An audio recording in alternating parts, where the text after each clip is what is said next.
Selamat sore sahabat-sahabat tani. Hari ini kita review lagi tanaman nilam yang sudah kita semprot rumputnya menggunakan herbisida Gramoxone. Ini kondisinya, rumputan sudah hangus. Ini saya gunakan Gramoxone atau racun kontak. Saya mencemprot rumput ini sekitar 4 hari yang lalu. Kondisi rumputnya sudah kering, cuman ini nilamnya sempat terkena hawa sepertinya. Kosong juga dia.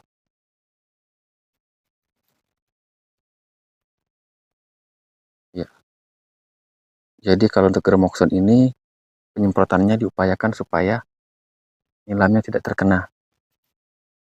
Dalam artian kita harus menggunakan pengaman.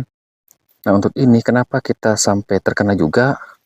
Karena pada saat penyemprotan kemarin rumputnya itu lebih tinggi daripada nilam. Sehingga corong pengaman itu penempatan posisinya agak tinggi sehingga hawa-hawa yang tersebar percikan-percikannya mengenai pohon nilam. Tapi tidak apa-apa. Karena ini mudah-mudahan nilamnya tidak mati. Ini kondisinya.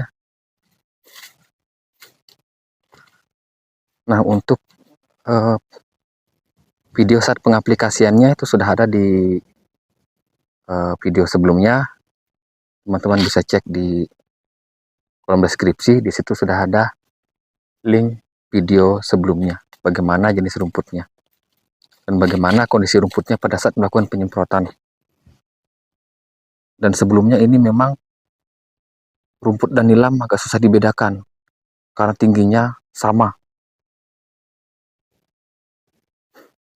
sehingga saya menggunakan racun kontak supaya rumput cepat kering dan tidak terlalu lama menghalangi proses perkembangan nilam.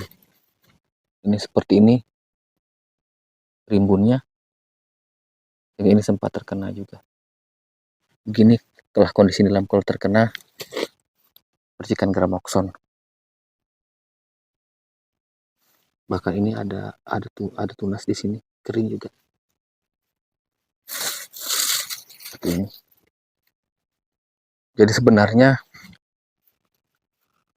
penyemprotan tersebut lebih bagusnya ketika rumput tingginya belum melebihi kondisi tanaman nilam kita.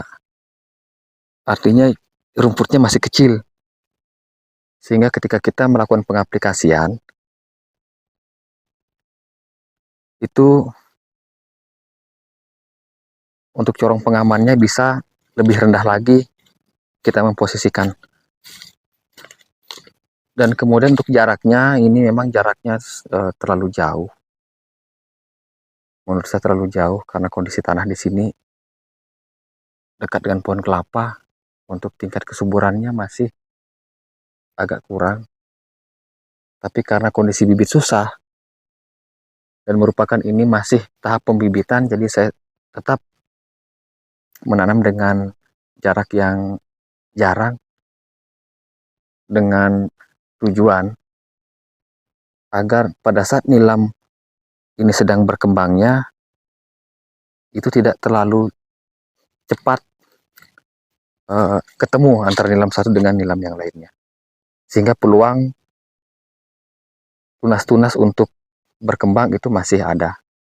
Karena kalau jaraknya terlalu dekat, nanti antara nilam satu dan nilam dua ketemu, maka di situ kita agak kesulitan untuk memetik bibitnya.